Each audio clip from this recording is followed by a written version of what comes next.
This is how far where people tell us about life in the diaspora. Our guest today is a one-time newcomer, a tech bro, award-winning actor, producer, director. It just might pop up in your next commercial. Oh, God.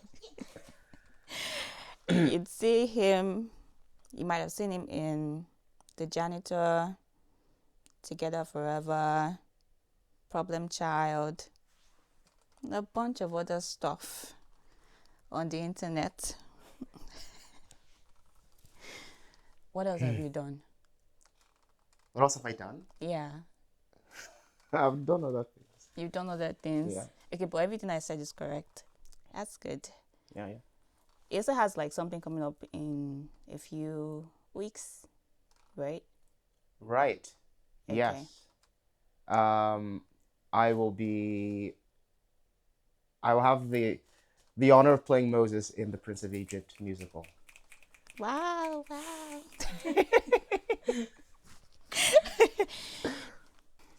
How long have you been in this country? Um. Wow. 13 years. Okay, so that's a whole teenager. That's wonderful. Yeah. That's a whole. Yeah. That's right. Yeah. Wow. It's been a while, I guess. Yeah. It's just clicking in your mind. Honestly. How's it been like? Um. I never got used to the cold. Every time winter rolls around is my least favorite time of the year. Yeah, so, but other than that, it's good. Light is always on. I don't have to pump water. These were all serious problems that I was contending with in the past. But yeah, no, it's nice. So did you come here before you turned 18? Yeah, I came when I was 17. Okay. So you came for school or? I did. I came for university. I attended the University of Waterloo. Mm-hmm.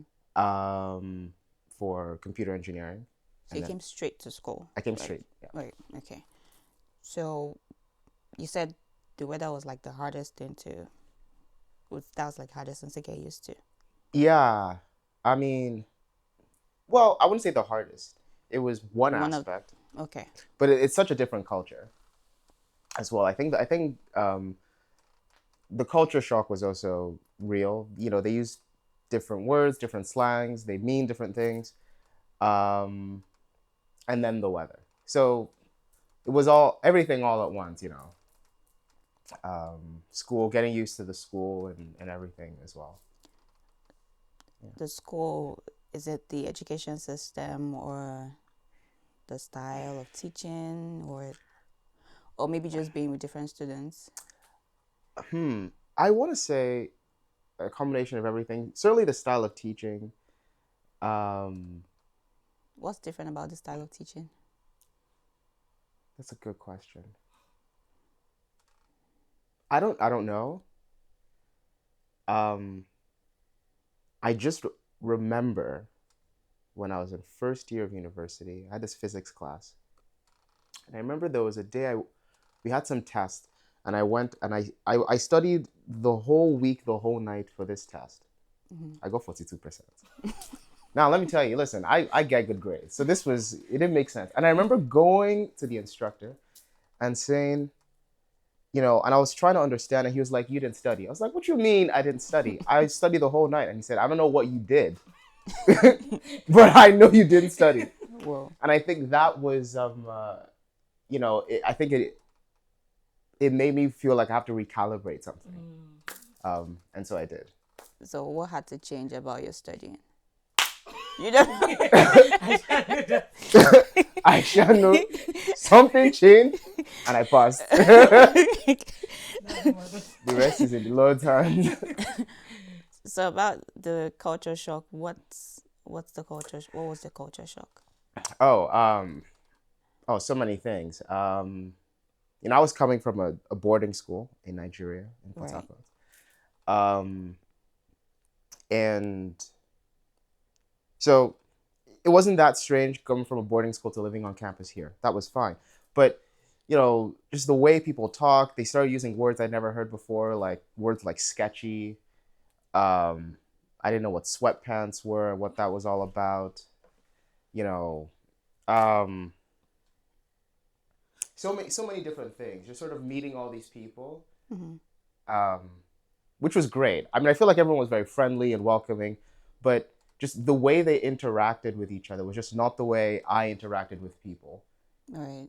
coming from Nigeria. In Nigeria, at least in school where I was, there's a little bit of this bully culture. Everyone is rough. People here weren't as rough, but you don't know that people are going to be rough, and so you already sort of have this armor a little bit. Right. And I remember people telling me all the time, well, you have trust issues. You're not trusting anyone. Because I feel like I don't want to be the victim of some game. Yeah. So there was all of that going on. And it took a while to get used to that, really. So, yeah. So getting used to letting your guard down around people. Yeah, or not immediately assuming that The this worst. person... Yeah, the worst in people. Okay. Just sort of let them reveal themselves to you, basically. And then for sure getting used to like all the lingos, which I still don't know. But...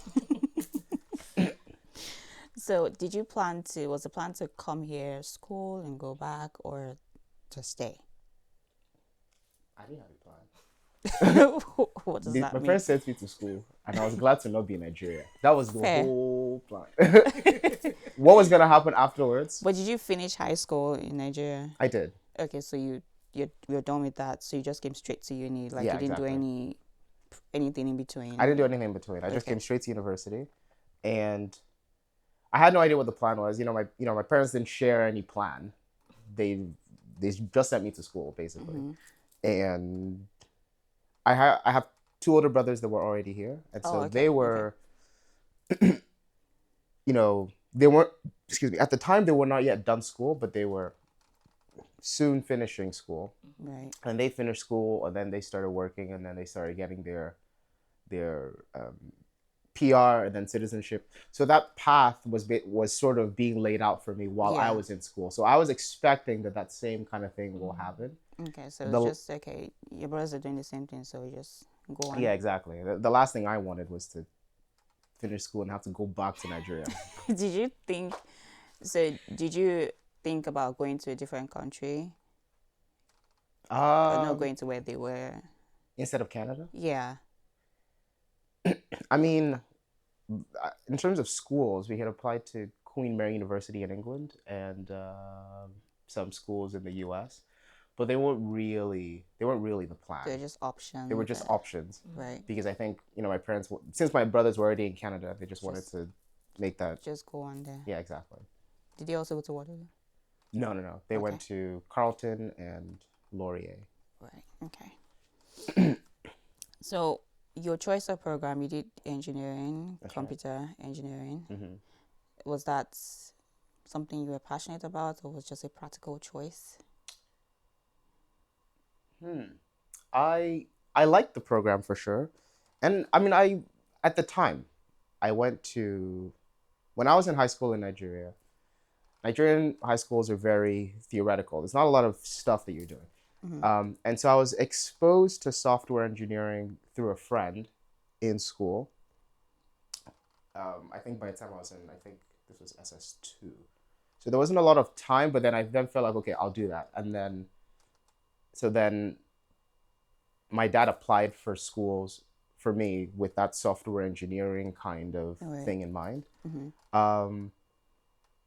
And so that's what I ended up doing, really. I mean, it was fun and fun because I like engineering and creativity. You get that creative aspect when you're learning to code anyways, which is nice. Yeah, I think.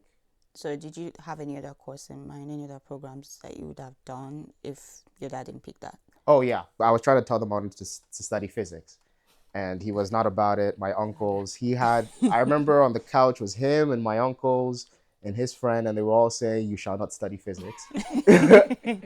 And I was so passionate. I wanted to study physics really badly. They were like, "No, because it's, they felt like, well, you couldn't Scenario. really do much with a physics degree other than become a lecturer.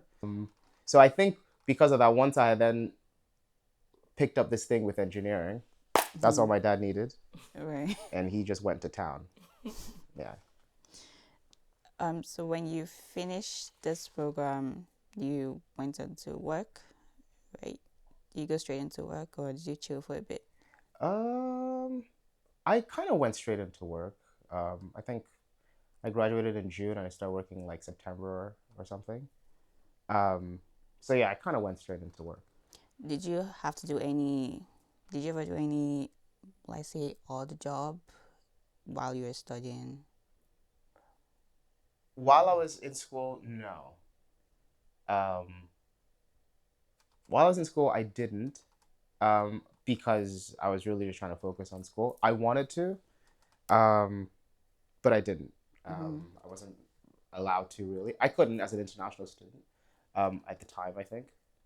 Well, you couldn't work then. Yeah, 20 hours. I thought you had like. Right? Did you have the 20 hours to work at the time you came? I think I did, but because I was also in co-op, Okay, you had co-ops at yeah, that. there was something Okay. related. There was something that sort of prevented me from doing it. So Okay. I couldn't work while I was in school, um, and then afterwards I went right into the workforce. So I didn't really do any odd jobs in between then. So when was the so since you didn't do any odd jobs in school, I was gonna ask, when was the last time you had to get assistance from your parents financially? Oh, odd jobs or not. That was not a bridge I was ever going to plan on. I would rather be under a bridge than have to cross the bridge or going back there. Um, so it's been a while, I would say. Yeah. Yeah. So it's been a while. Did you have to ask, or they just assume, yeah, he needs it. I'm just going to send it anyway. Oh, to send me money? Yeah. I don't think my parents have actually ever sent me money. I don't think that has actually ever happened. Um, let me think. Let me think. I mean, they may have sent money like through my brothers. I think like they sent money to my brothers, and then they're like, "Here, take this." But no, it. Let me paint the picture. When I was in school,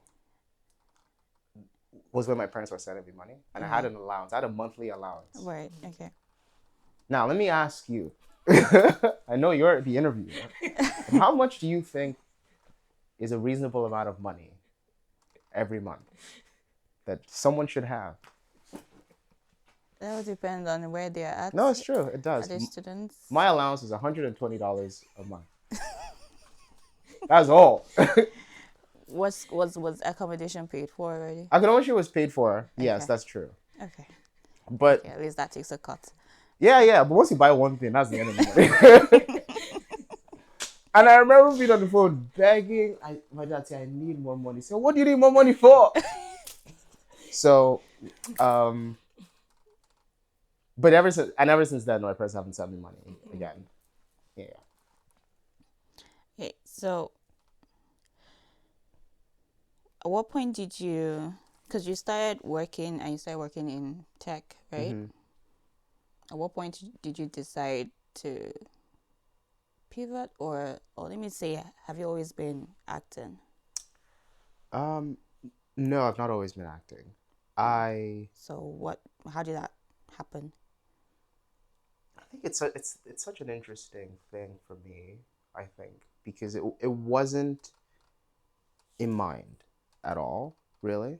Not even in Nigeria. Not even in Nigeria, no. Everything just sort of happened. So it wasn't necessarily in mind. Um, however, I had always loved things that I watched, they always felt very real and dear to me. Now, not because I thought I could be an actor, but there's a show I really loved. Criminal Minds was one of my favorite shows. I love the characters in Criminal Minds, and everything in there was great. But the idea that I would become an actor was sort of, it wasn't that was not an idea. However, one day I was watching a show at some friend's house. It was late and everyone had sort of fallen asleep. And I was the only person remaining that was awake. They were watching some British show. And all of a sudden, at the end of the episode, a girl that I knew, that I basically grew up with, just came on the screen. She was playing like a security guard. And I literally sat up. It's like I was resurrected from the dead. It was so strange to me, that someone that could be on TV. And I think I remember literally, I think I just walked out of the house. Like everyone else is already asleep. So I just got up and I just laughed. Because suddenly like a whole world of possibilities basically opened up to me. And then I think from there, the thoughts began that, maybe I could do this and whatnot. When was this though? What was what? When did this happen? I think that in particular happened in 2018 or 19. Because I had been working as an engineer for a little bit. And engineering is great when you're in school. But when you work in a corporation, I think the creativity is lessened because you're more, we have this term, which is you're a monkey on a typewriter, right? You're just basically doing what you're being tasked to do. And that creativity sort of stripped away. And so I think after about 2-3 years, I was feeling that, and I wanted to have more creative outlets. Yeah. And so then, and then suddenly I began to pivot. So had you explored acting in any way before that moment? Maybe in church, in school, random things. Before that moment, I'd explored acting, but like just in a fun sense. But I was always much too shy and to really explore it properly. Okay. When I was in like university, I had a couple small parts in some small plays. And it, even when I was doing it, always felt like, this would be something that I would love to explore more, but that shyness sort of suppressed it back down. So it was only when that happened that I felt like I really sort of had to think to myself and say, okay, if I'm going to do this, could I? And how would it go?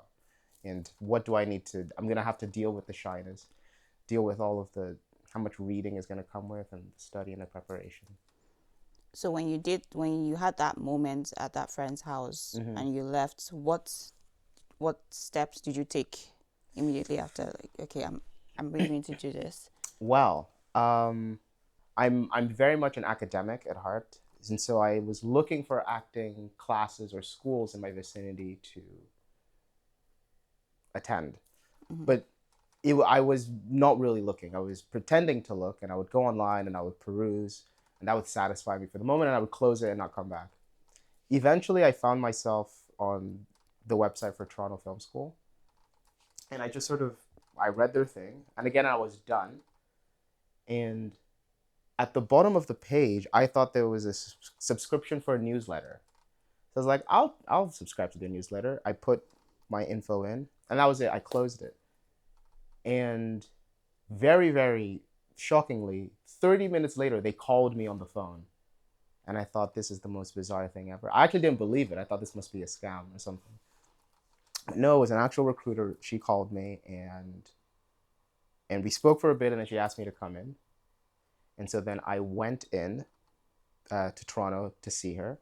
And she said, we talked. She said she thinks I might be a good fit. I should apply. And then I ran away and I never, because like, this is insane. This is like, apply to a film school? That doesn't make any sense. Um, and so I didn't. And then COVID hit, and so things were kind of shut down. And I was still working as an engineer, and I still had the like this folder she had given me, and it was on my desk, and I would see it every time. And as COVID was dragging on, and it was becoming more and more depressing, I would look at it longer and longer, and then I felt like, no, maybe I could apply. So then,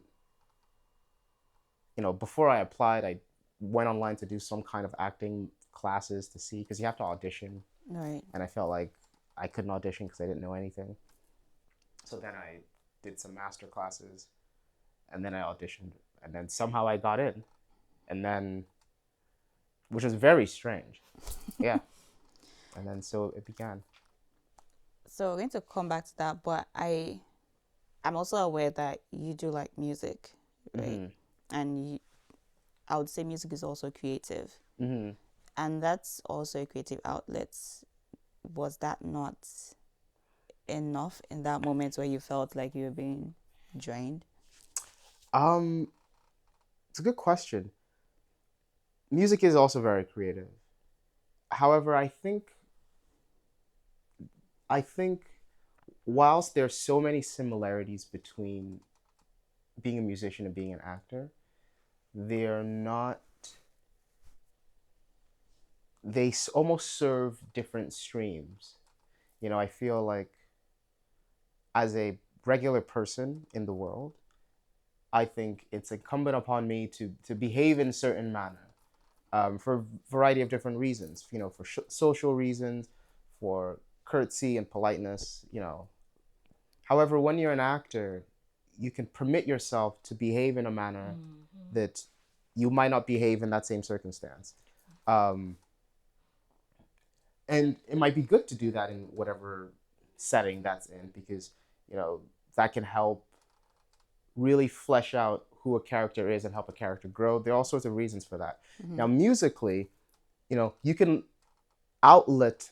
I guess you can outpour a lot of emotion through music, but it's different than being an actor. And so I think at the time, I recognized that I do have music, but I didn't feel like music was a sufficient enough outlet for me. That's interesting. Yeah. So how did you, because you applied to the school, you got in, who knew about this? At the time, very few people. Maranatha knew. Very few, because I wasn't trying to tell anyone, because it felt like such a departure from who I was. It felt like I'm this engineer, tech guy. At church, I was doing all the tech stuff. And I was doing the music stuff. So people felt like if he was going to do anything, it was going to be music. Yeah. This felt like such a departure from who I was, that I was not willing to share that with anyone. So even your family? Oh, no, I didn't tell them until it was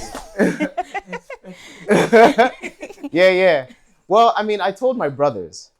But I didn't tell my parents until when I was telling them, oh, I'm going to film school, by the way. Yeah. Okay, you were in? I was already in, and I was going to be starting. Right. Yeah. Were you still working? I was working full-time. While in film school? While I was in film school, which was also full-time.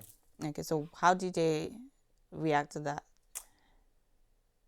Well, so thankfully, the first half of my film school was during COVID. So it was remote. However, I was also still working remote. And, with any school, which is full-time, you have a fixed calendar, fixed schedule. Yeah. And, the camera had to be on. You couldn't have your cameras off. And at the same time, you're working, and you have meetings, and you have all these things that you have to do. And so it was a question of how am I going to do both? So thankfully, I started, and it was a new job. I was also just starting a new job at the same time. And so I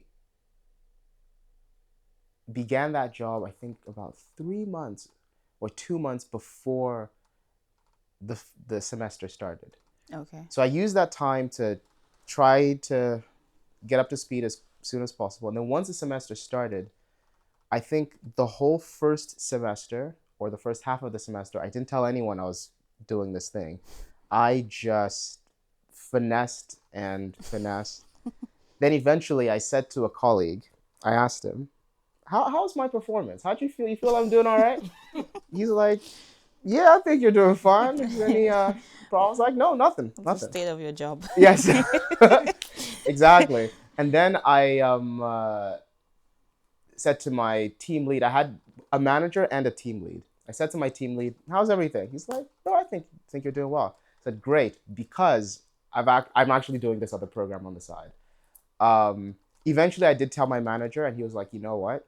If you can get all your work in, it's fine. I really had to. My manager. I'm really, God help me there, because he would move around our weekly team meetings based off of Your the schedule of the semester, which changed every 3 months. That's really nice. So then what I would do is, once I got my class schedule, I would then block that out in my work calendar. And then he will move meetings around. And yeah, which was very strange, because at the time, for someone at my level at work, I should not have been that busy. And people were catching on. They're like, what kind of meetings does this guy have? And the only one that knew was my manager. Eventually, when all the restrictions were lifted, and we had to go back to the office and back to school, You had to be in person. it was a serious situation. It was a very serious situation, because TFS is in Toronto and my office is in Waterloo, and I lived in Waterloo. And so I would do insane things. Like, I would have to drive to Toronto and just be there for class. And then after class, I would walk to my company also had an office downtown Toronto. I would just walk to that office and just work till like 2 a.m. and then drive back. And then just do that again. And then I'd work the weekends as well. Basically, my weekends were gone. I had to work weekends and work nights. It was just crazy. Wow. Anyway, sacrifice paid off. Or it's paying off. It's a process of, it's in debt, John. Sacrifice is in debt. So what was your first acting experience like when you got into school? Or let's say after school. While I was in school? Let me say after. After school? Oh, well. The first acting experience after school was on a short film called 10 Minutes. It's the first job I ever booked. It's great. Were you excited about it? Yes, for sure. No, I was definitely excited. It's just, wait, was that my first? Yes, it was 10 Minutes. Acting is such, acting is layered. There's the creative aspect of being an actor. There's the technical aspect of being an actor. And there's also the lifestyle. Lifestyle, not like being a celebrity, but just how to actually live and function as an actor. And when you're in film school, they're trying to prepare you for some of the creative things and just a little bit of the technical stuff. But not until you get the chance to actually make a film properly, with people that you don't necessarily know. When you're in school as well, you have your classmates that you've had. Yeah. And when you are making something, you have that pre-existing relationship. But when you get on set with people you've never met before, except for that exact moment, it is a different experience altogether. And it was, I think that's where the real training is in making these things and being a part of these things. There was this scene in the film where, I'm at a funeral and I'm supposed to give this great big speech. And we started filming at 8 o'clock. and we filmed all the other parts of the funeral for hours. And then now it's time for to give the great big speech, and now it's raining. So now it's pouring down rain, and so the director's like, "Well, you have one take, well, as two takes," and it was such a difficult scene already in my mind, and I had to do the whole thing in two takes, and it's freezing cold and it's raining. It was just like, you know, I was definitely not prepared for that coming out of school, but I had to just figure it out basically. And so, um, yeah. That was the experience. Yeah, but it was great, because you learn that sometimes you have to figure out how to get yourself to places you need to get to, when you have to get there. So, have there been any roles that you either have played or maybe you thought about, and then you thought, okay, I don't think I'm ever going to do that kind of role? Maybe something you did and then you realize this is not for me. Did it then realize after the fact? No. There are roles that my agent sends. There are roles that I get, that I audition for sometimes, and I feel like this role is not for me. Which is the kind of sentiment that you have to be careful about. Sometimes a role isn't for you. Sometimes a role could be for you if you improved.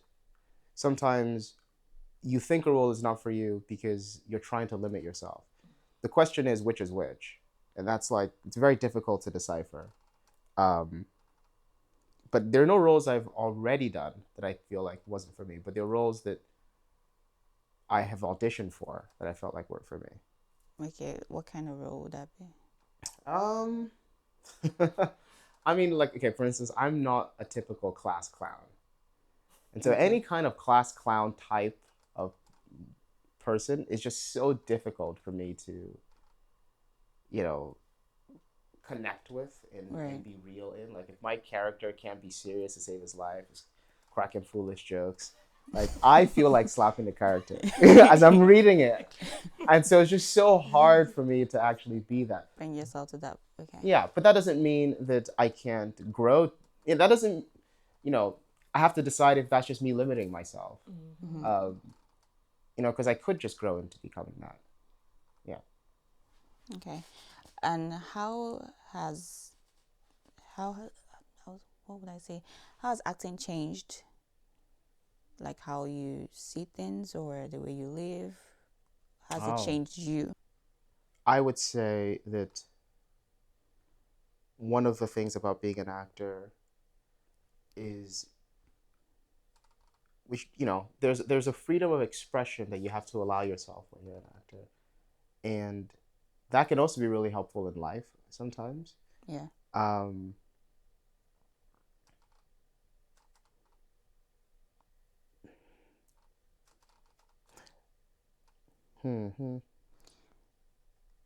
pondering. Okay, maybe I can narrow it a bit. Okay. How has it affected your relationships with people? I don't know that it's affected my relationship with people too much, but I will say, people I think often talk about empathy. Now, I think that that's sort of an overused and overstretched term, the way people use it. I think really what it's about is realizing that there are no villains, right? Now, because there are no villains, because everyone's trying to do the right thing, it means that if you're playing a character, but also means there are no heroes. If there are no villains, then there are no heroes either. Which means if you're playing someone, your character is doing things that they think are right, and some of those things will be bad, and some of those things will be good. Now, once you can allow yourself to really sort of understand that can translate, I think should translate to the real world, which has always been something I've strived to do anyways, which is when people do things and everyone wants to clobber at them for how evil they are, I feel like, that's not fair, because that person doesn't think they're doing an evil thing. If you can try to find the reason behind what they're doing, it makes it so much easier for you to just take your foot off the gas pedal. What has been your like, I don't know if it was, I'll call it pinch me moment. Mm-hmm. Like, oh, I'm actually doing this. Or like a moment that you realize, okay, this is now a big thing.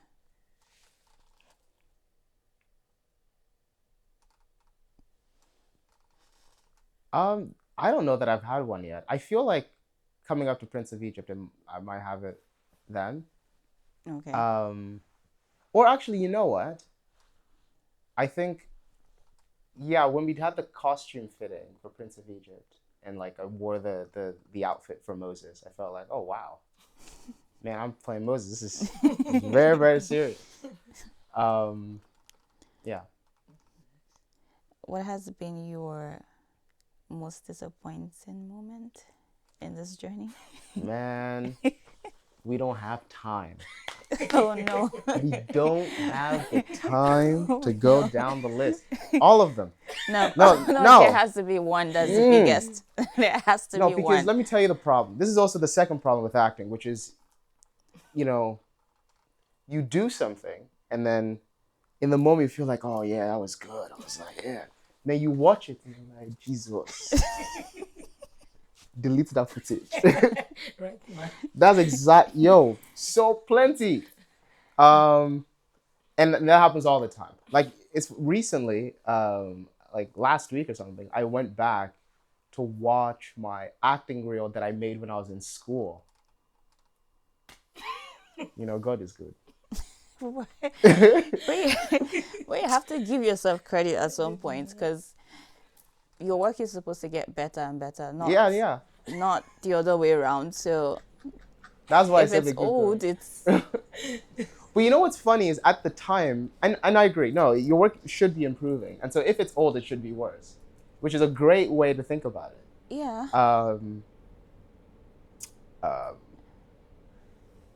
But here's part of the frustration with acting as well, or with filmmaking specifically, is that films take a long time to complete. Yeah. And so if I shoot a film last year, and then I grow as an actor, and now it's 2025, the film I shot last year only comes out this year, and now I see it, and it's like, you're watching it suddenly with the lens of the new actor The that new you are, person you are, yeah. but it is it seems to be a reflection of the actor you Your are now, because it's Yeah. only just coming out, and that's something you're just gonna have to learn to deal with. I think one of the best way to deal with that is just do the best you can at the time, which helps. I can see it, and there are films that I've seen that I've been in, and I was like, you know what, that was the best I could do at the time, and so I feel like it's good. There are other films that I've seen that I can't believe they allowed me, like, I can't believe the camera kept rolling while I was doing what I was doing. Yeah, so it's happened multiple times. So did being an immigrant, I would say it does, because it's still going, it's ongoing. Does it influence the kind of roles you take on? In some sense, yes. In some sense, yes, and in some sense, no. No, in the sense that, I feel like I can't control what other people.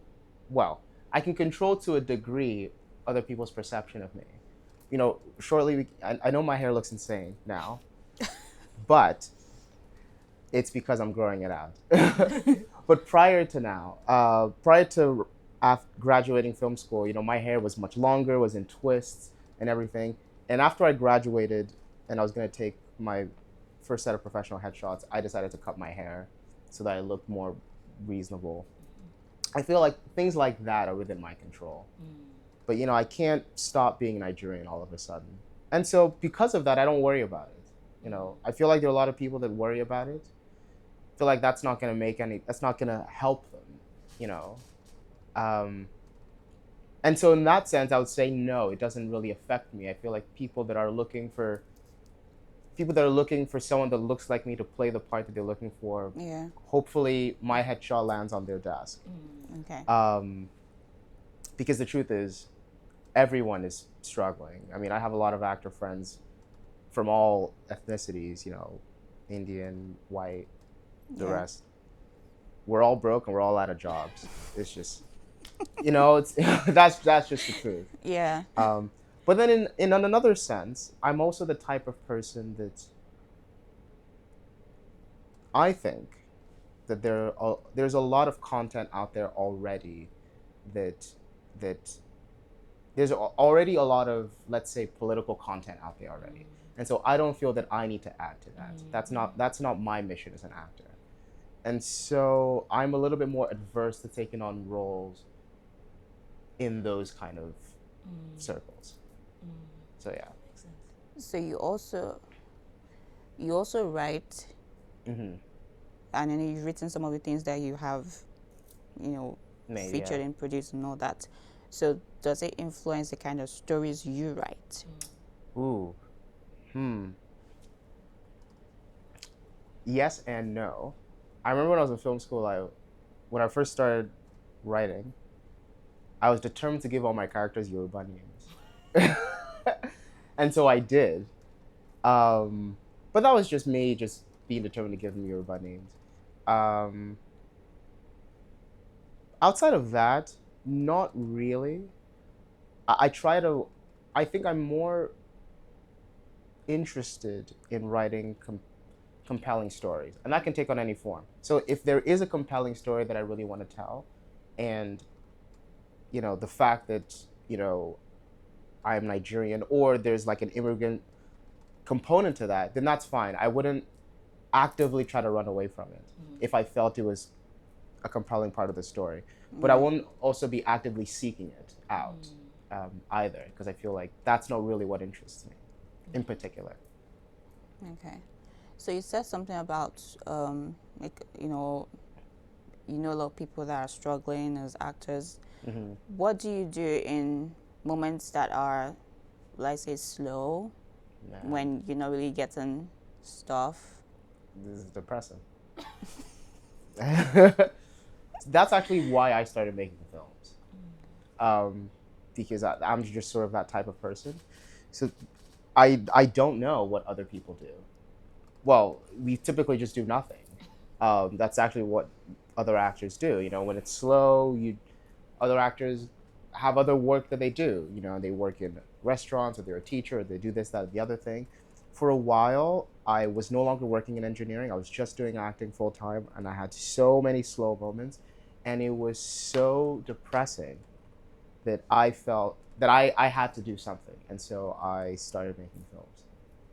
You started making your own stuff. I started making my own films, so that I can have a film to then use as to have work. Basically, I wanted to be an actor. Yeah. What was the first award you got?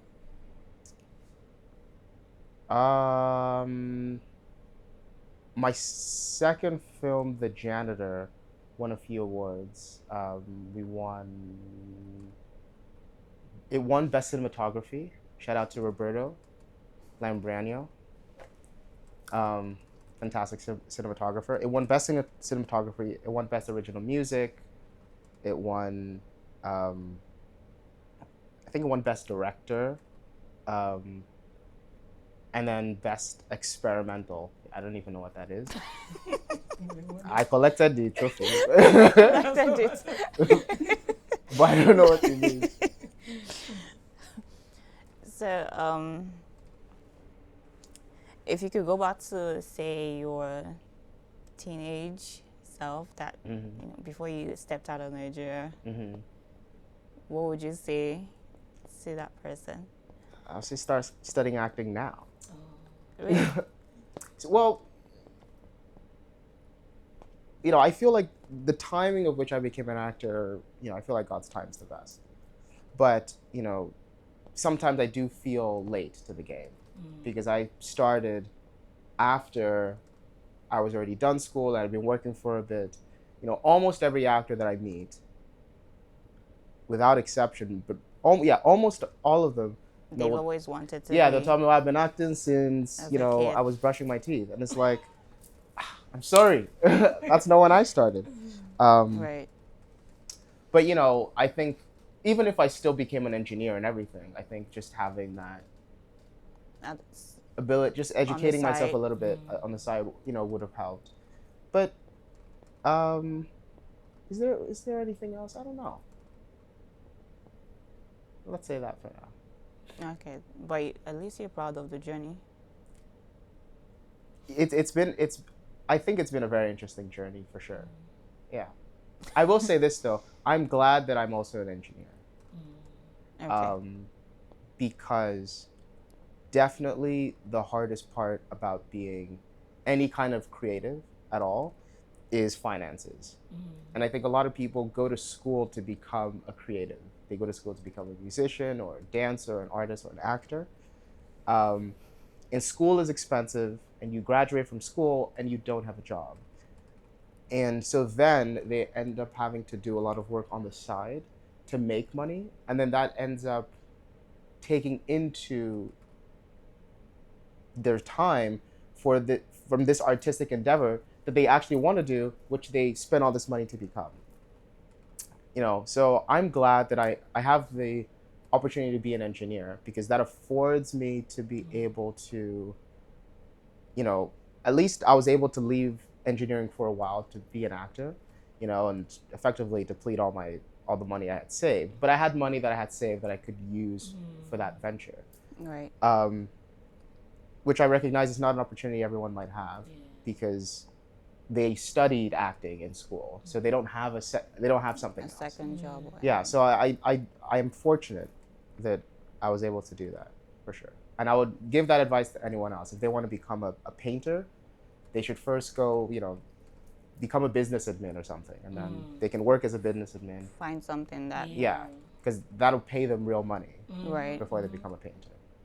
Okay. Well, it was great having our star here on this show. Thank you.